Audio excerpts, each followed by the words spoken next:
صوت عراقي قوي، حنجرة عذبة حرة، فضفض لزوجته بحديث في غرفة النوم، فأسمعه إياه المحققون في غرفة التحقيق، ودفع ثمنه قرارا بالإعدام بتوقيع من صدام حسين شخصيا، وغدر من امرأة أحبها حبا جما. صباح السهل من هو؟ ولماذا غدرت به زوجته؟ وما هي الأغنية التي تنبأ بها بموته؟ شخصية متميزة. برز اسم صباح السهل في السبعينيات كمطرب عراقي يمتلك أحد أجمل الأصوات في العراق، حيث ذاع صيته في تلك الفترة كثيرا. اسمه الحقيقي صباح محسن محمد، ولد في مدينة الشطرة العراقية، وفي شبابه كان شخصا ودودا مثقفا جميل الخلق والخلق. عمل في بداية حياته حلاقا قبل الانضمام لمعهد الفنون الجميلة، وبعد تخرجه بدأ مسيرة فنية واعدة ونال شهرة واسعة، وذلك لأدائه المتفرد في الغناء. وكان خطاطا ورساما إضافة إلى كونه مطربا.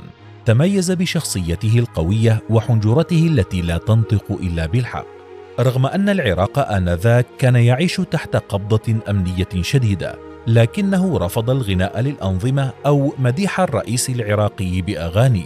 في بداية مشواره الفني انضم إلى فرقة إنشاد عراقية، ثم أصبح عضوا في إحدى الفرق الشعبية برفقة فنانين عراقيين منهم رياض أحمد وصلاح عبد الغفور.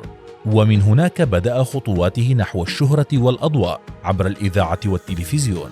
رافقه في تلك الرحلة الملحن المعروف الراحل محمد جواد أموري، الذي لفتته عذوبة صوت صباح وتميز أدائه، وكانت أغنيته بلا يوداع هي البصمة التي رسخت اسم الفنان في أفئدة العراقيين، والتي أداها أجمل أداء، وكأنه كان يودع فيها العالم، وكأنه تنبأ بها بموته قريبا بطعنة غدر من أقرب الناس إليه.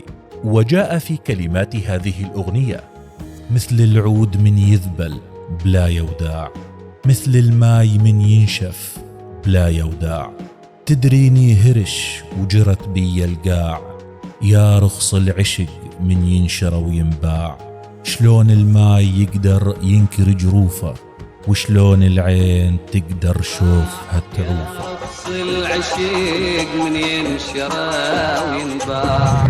طعنة الغدر.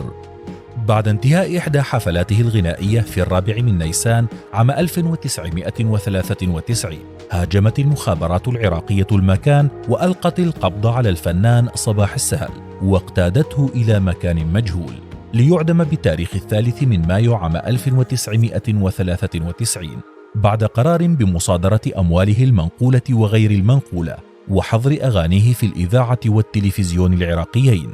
كذلك منع حتى ذكر اسمه أو أي شيء من إنتاجه تحت طائلة المعاقبة والملاحقة القانونية. القرار الذي أذهل العراقيين الذين تساءلوا فيما بينهم عن السبب، لتظهر وثيقة بعد فترة تكشف تفاصيل ما حدث مع الفنان المظلوم بعد اعتقاله، حيث عرض عليه المحققون تسجيلا صوتيا في غرفة التحقيق يهاجم فيه الرئيس صدام حسين وابنه عدي ورؤوس النظام العراقي، ليذهل الفنان ويصدم بأنه قد قال هذا الكلام في غرفة نومه لزوجته الثانية، والتي كانت أكثر من بكى عليه أمام الجميع، وهي أيضا المرأة التي اختارها عن حب وتزوجها، ليتبين لاحقا أن زوجته المدللة استدرجته بحديث في سهرة حب بعد أن جعلته يسكر تماما، لتوقعه بأسئلة حساسة عن النظام السياسي بالبلاد وتسجل حديثه، وترسل التسجيل للمخابرات العراقية انتقاما منه لأنه رفض أن يتنازل لها عن ملكية منزله، وهي تعرف تماما أنها بتصرفها في ذلك الوقت فإنها تقدمه بنفسها لحبل المشنقة، ثم وقفت بعد ذلك متباكية عليه. فما رأيك بقصة هذا الفنان؟ وهل هو ضحية لزوجة غادرة أم ضحية لكبت الحريات؟